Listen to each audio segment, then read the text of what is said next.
جمعرات کو جو گھر پہ روحوں کے آنے کا مسئلہ ہے یہ حدیث میں موجود ہے۔ میرے آقا صلی اللہ علیہ وسلم نے فرمایا کہ یہ روحیں جمعرات کے دن آتی ہیں گھروں پر اور ریکویسٹ کرتی ہیں کہ ہمارے لیے دعا کرو۔ اگرچہ یہ روایات کچھ ضعیف ہوتی ہیں لیکن جھوٹی نہیں ہیں، یہ موضوع روایات نہیں ہوتی ہیں۔ یہ بعض لوگ ہر چیز کو یہ ضعیف ہے، ضعیف کہنے کا مطلب کیا ہے؟ جھوٹی ہے۔ موضوع اور ضعیف ان دونوں میں زمین آسمان کا فرق ہے۔ موضوع جھوٹی حدیث کو کہتے ہیں، ضعیف کا مطلب یہ ہوتا ہے کہ اس میں تھوڑی سی کمزوری ہے، اور حدیث میں نہیں ہوتی، وہ جو بیان کرنے والے ہوتے ہیں ان میں تھوڑی سی کمزوری ہوتی ہے جس کی بنا پر حدیث ضعیف ہوتی ہے۔ لیکن فضائل کے معاملے میں جب کوئی فضیلت کا بیان ہو، حرام حلال کا مسئلہ نہ ہو، ضعیف حدیث کا اعتبار کیا جائے گا۔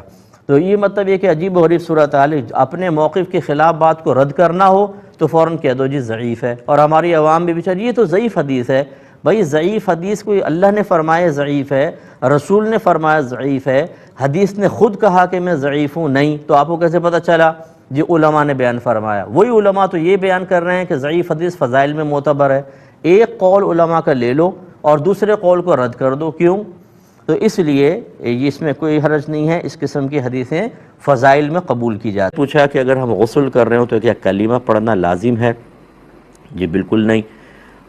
غسل کرنے، جنابت کو دور کرنے، ناپاکی کو دور کرنے کا تعلق زبان سے ہے ہی نہیں، پانی کے بہانے سے ہے۔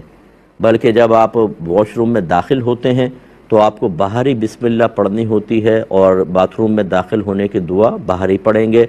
داخل ہو جانے کے بعد پھر کوئی زبان سے ستر کھولنے کے بعد کلمہ نہیں نکالنا چاہیے، کیونکہ اس پر سخت وعید آئی ہے۔ ویسے تو وہ استنجا کرنے والوں کے بارے میں کہ اللہ تعالیٰ کی لعنت ہوتی ہے، تو ستر کھلا ہو تو اس طرح گفتگو نہیں کرنی چاہیے، چاہے آپ کلمہ پڑھیں چاہے ذکر الہی، منع ہو جائے گا۔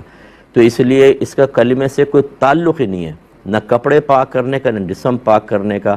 پورے بدن پر کم از کم ایک بار ہر بال پر سے پانی اچھی طرح بہائیں تو یہ فرض پورا ہو جائے گا۔ 3 مرتبہ بہانا سنت ہے، یہ کریں گے تو ہوگا۔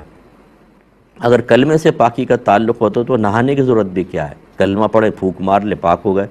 تو اس سے کوئی پاکی ناپاکی کا تعلق نہیں۔ میں گزارش کرتا ہوں، میری کتاب ہے طہارت کے احکام و مسائل، یہ بہت ہی بیسٹ بک ہے یہ، اور خاص طور پہ ہماری بہنیں اس کو لیں اور اس کو پڑھیں۔ پاکی ناپاکی کے وہ مسائل انشاءاللہ آپ اس میں دیکھیں گے جو بعض اوقات ہماری نگاہوں سے عمومی طور پر اوجھل رہتے ہیں۔ اچھی کتاب ہے۔